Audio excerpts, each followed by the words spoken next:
Dear Patriots, before the news starts, please subscribe to our patriotic channel by clicking the subscribe button. Give us a thumbs up to this video. Don't forget to leave your opinion below in the comments section. Share the news on Facebook and Twitter so your friends see it. Thank you.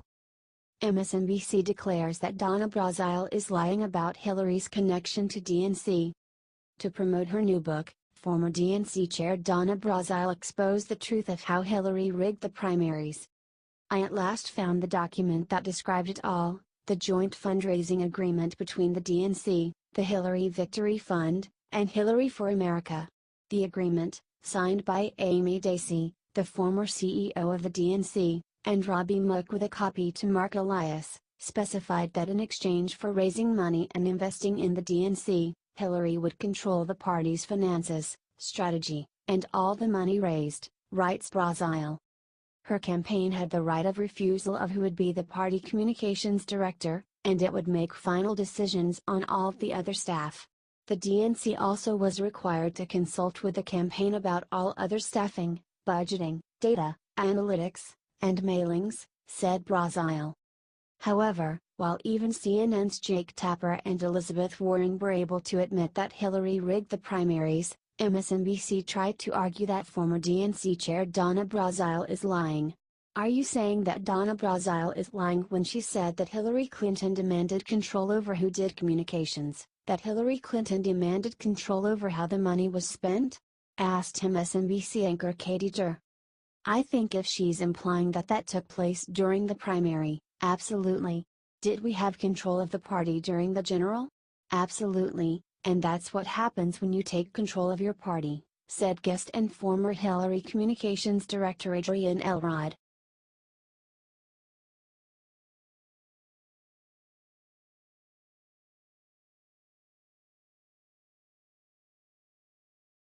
Hillary is confronted on difference between Russian collusion and Trump dossier, her response is pathetic.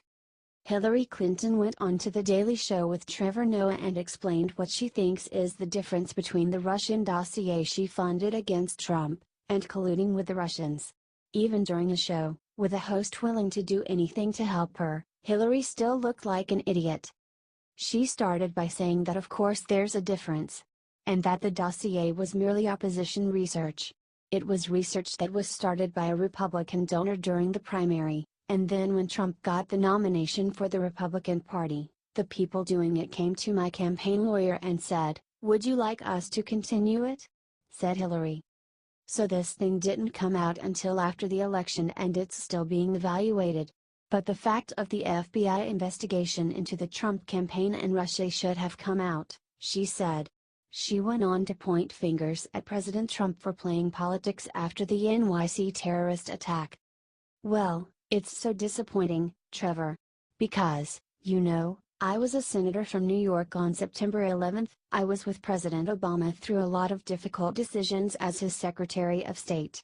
I obviously saw my husband responding to tragedies, attacks, the Oklahoma City bombing, said Hillary. And what you want in a president is what I think the three men I just mentioned delivered, and that is trying to bring the country together, talk about what happened with the event that they are concerned about, but not to point fingers, not to scapegoat, not to try to set Americans against each other, she said. Even though after every attack she condemns all Americans who don't agree with her on gun issues.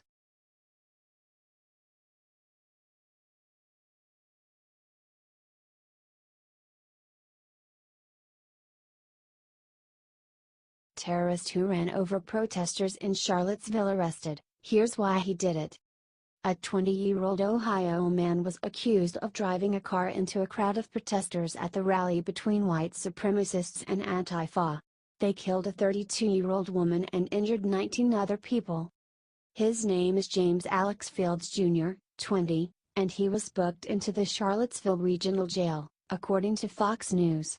He was booked on account of second-degree murder and 3 counts of malicious wounding.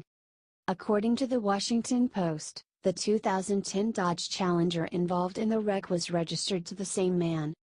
According to WeAreTV, the county code on the license plate is in Maumee in Lucas County. This is where Fields is from. This man is a Republican and most likely did this for reasons is still being investigated. Although, we can take a look at the fact that he was part of Vanguard America. We need to condemn this violence outright. Share this if you are praying for the countrymen that fell. The white supremacist rally that happened today should not have turned into this mess.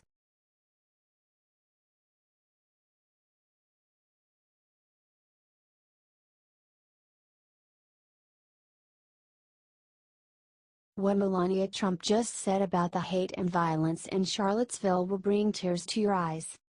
First Lady, Melania Trump, reached out this morning over Twitter, to condemn what happened in Charlottesville.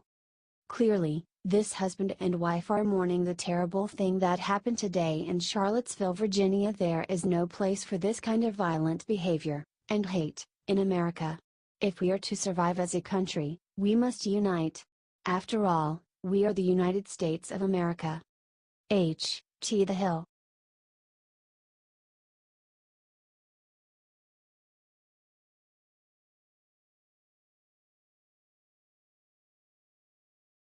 Nancy Pelosi discusses how little she cares that the DNC rigged the primaries.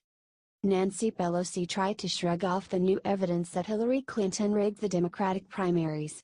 It was a bombshell report that will affect the future of the people's trust in the Democratic Party, but Nancy Pelosi doesn't have time. My focus is on the next election. I don't have a spare second to be thinking about comments that went on within the DNC. I have responsibility for what I have responsibility for.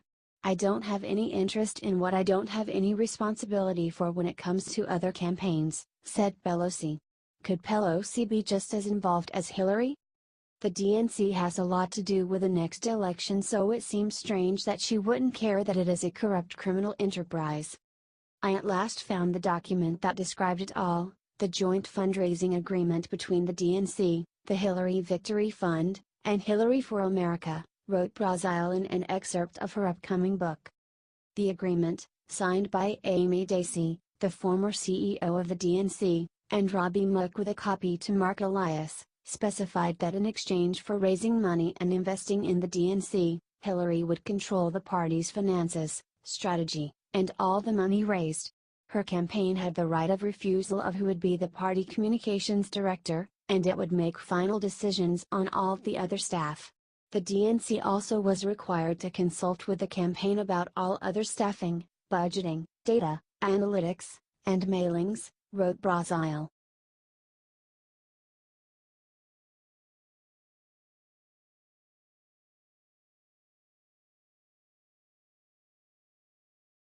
Libwriter says Fox News viewers think America looks a crayon drawing by a child. Liberals keep wondering why regular Americans don't become Democrats and rejected Hillary Clinton in 2016 in favor of outsider Donald Trump, a candidate who actually cared about their well-being and listened to them. One of the main reasons why regular Americans rejected the party of the coastal elites, beyond many of their disgusting beliefs, is because liberals are constantly talking down to people in Middle America and claiming to be superior to them. This was on full display recently when a condescending writer named Justin Peters from liberal website decided to binge-watch Fox News and write up about how predictably horrified he was about the experience. In his column, Peters claimed that the experience gave him a persistent headache, an irrational fondness for the five, and a keen sense of the many ways in which we all are screwed. Though you might not watch Fox News on a regular basis, lots and lots of people do, including President Donald Trump. The results illuminate the wisdom of the phrase garbage in, garbage out. He then came to a truly ridiculous conclusion about what Fox News viewers are like, saying, "Who are these impressionable people who are so easily swayed by Sean Hannity's sweet words? After 3 weeks, I think I can tell you a few things about them. They trust their pastors more than they trust their elected officials. They despise the media despite not actually consuming very much of it." He went on, "They have an insatiable lust for purchasing retirement gold from websites that advertise on television. They subscribe to a spiteful populism in which the people seize power for the sole purpose of annoying those who preceded them in office. Their vision of America resembles one drawn in crayon by a child on a placemat." He later said about the hosts on Fox News, "Their idealized America is a well-armed theocracy whose citizens all sing Christmas carols in unison as they march back in time toward some crude golden era in which socialists went to prison, professional athletes saluted the flag, and white men were free to trade ethnic jokes in public." Fox News is a network intent on defending the West while rejecting the Enlightenment. Are you disgusted at this liberal's patronizing views?